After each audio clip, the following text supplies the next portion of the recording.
180번째는 죽은 후에 심오한 불법을 들을 것입니다. 이 육신을 버리고 난 후에는 아마도 극락세계 나거나 다른 불국토에 가게 되는 것입니다. 그래야 심오한 불법을 들을 수가 있습니다.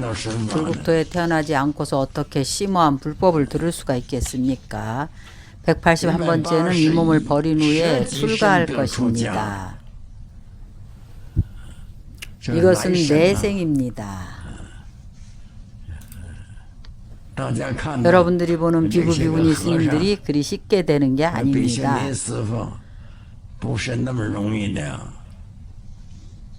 많은 생을 수행해서 된 것입니다. 그러나 출가를 했으면 다시 수행을 잘해야 합니다.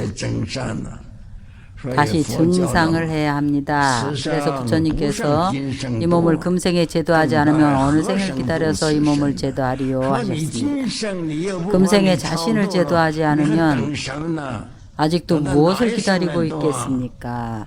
어느 생을 기다려서 제도하려 합니까? 사람 몸 받기가 어려운 것입니다. 이 몸을 버린 후에는 출가를 할 수가 있을 겁니다. 182번째는 몸을 버린 후에 거룩한 스님을 만날 것입니다. 183번째는 몸을 버린 후 도솔천에 태어날 것입니다.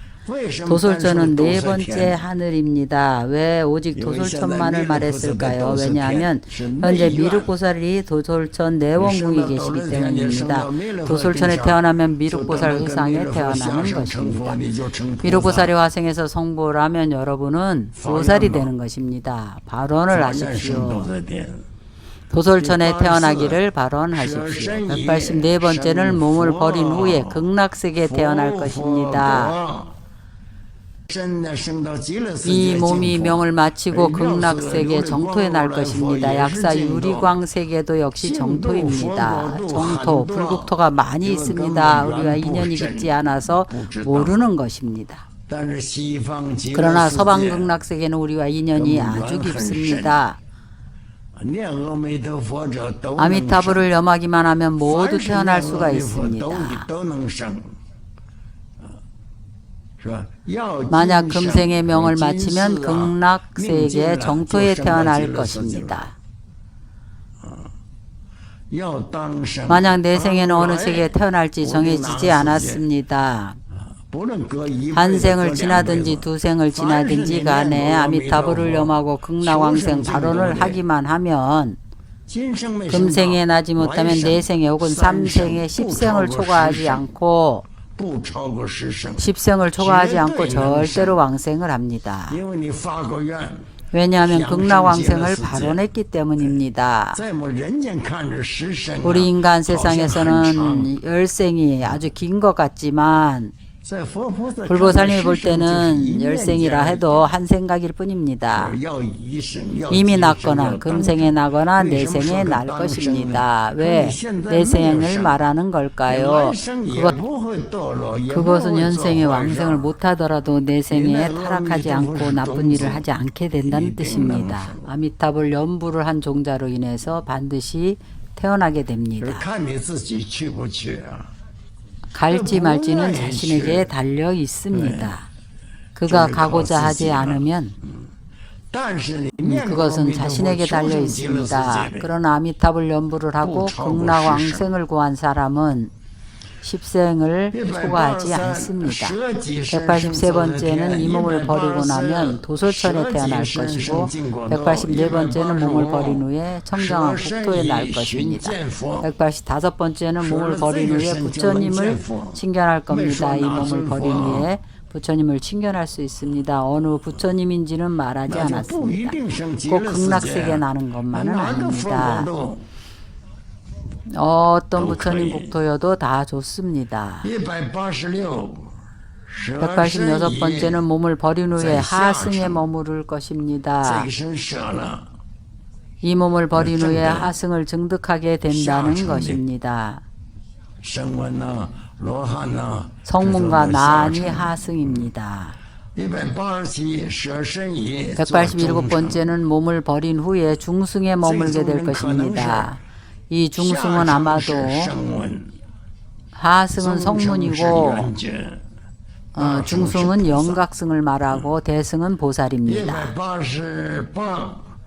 188번째는 몸을 버린 후에 과일을 증득하게 될 것입니다. 과일을 증득하게 된다 했지만 어떤 과일을 증득하는지는 말하지 않았습니다. 초과, 이과, 삼과, 사과 모두 과일을 증득하는 것입니다. 내지는 생사를 해탈하는 것입니다. 189번째 윤상은 몸을 버린 후에 상승에 머무를 것입니다. 이것은 상승의 보살을 말합니다. 선남자여, 이것을 189종류라고 이름하느니라. 선악과 과보의 차별상이니라. 지장보살께서 견정신보살에게 말씀하셨습니다. 내가 그대에게 189종류의 선악과 과보의 차별상을 말했느니라. 그 차별이 아주 크나니라. 우리는 그 중간의 변화를 보아야 합니다. 여기서 말하는 것은 중간에 많은 변화가 있을 수 있다는 것입니다. 그 변화가 어떻게 온 것인가 하면 여러분이 점찰 참법 기도를 하지 않습니까? 점찰 참법 기도를 하니까 점찰 윤상을 쓰는 것이 아닙니까? 날마다 점찰 기도를 하고 절을 하면 일념으로 상응하면 전부 바뀝니다. 범부가 바로 성인이 됩니다. 업장이 소멸되면 지혜가 증장합니다. 덕이 바로 부족하게 됩니다. 이것이 바로 189종류의 윤상입니다.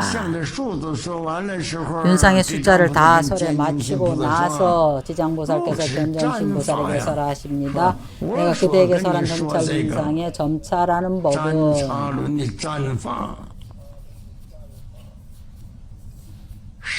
마음에서 관하고 생각하는 일이니라. 자신의 마음에서 주로 생각하는 어떤 일인가에 따라서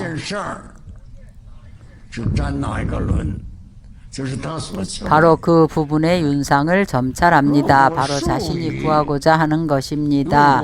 만약 숫자와 뜻이 서로 합당하게 맞으면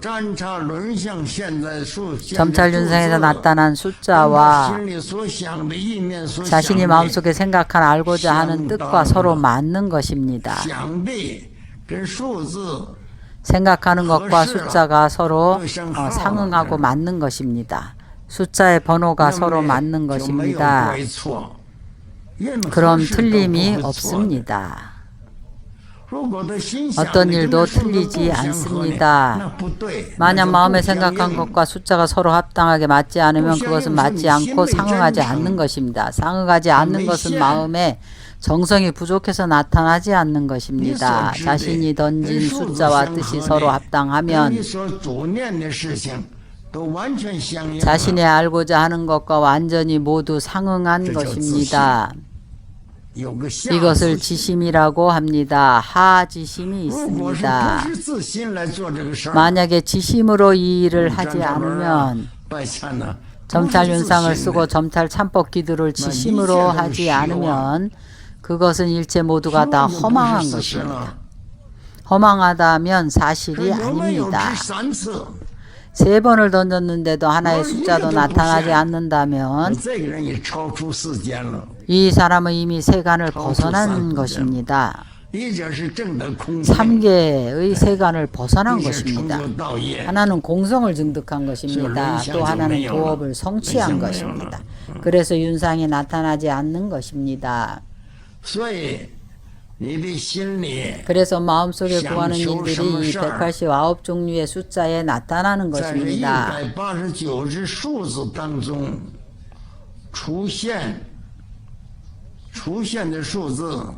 나타난 숫자와 마음속에 생각한 일이 서로 맞아서 떨어지면 이것을 상응했다고 합니다. 상응을 했는데 그 일이 아주 안 좋으면 예를 들어 병에 대해서 물었는데 병의 상황이 안 좋고 의사도 치료할 수가 없으면 만약 우리가 이런 숫자를 얻으면 마음의 상심이 클 것입니다. 태굴심을 내지 마십시오. 계속해서 지장보살 명호를 염하고 지장보살님의 가피를 구하십시오. 그러면 상황이 바뀝니다. 병이 들어서 윤상을 던져보았는데 윤상에서 죽을 때가 되었다고 하면 당황하고 죽고 싶어 하지 않습니다. 떠나기가 아쉽습니다. 그리고 육친 권속들이 아쉬워합니다. 그러면 보살께 구하십시오. 죽기 살기로 구하십시오. 죽기 살기로 생명이 증장되게 해달라고 구하십시오. 그러면 지장보살께서 수명을 연장해 주실 것입니다.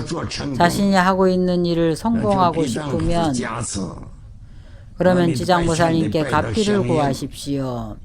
점찰 참법 기도를 상응할 때까지 하십시오. 이른바 상응한다는 것은 윤상을 던졌을 때 전부 붉은색이고 검은색이 없다면 바로 죄업이 없는 것입니다. 전부 선념이고 선심인 것입니다.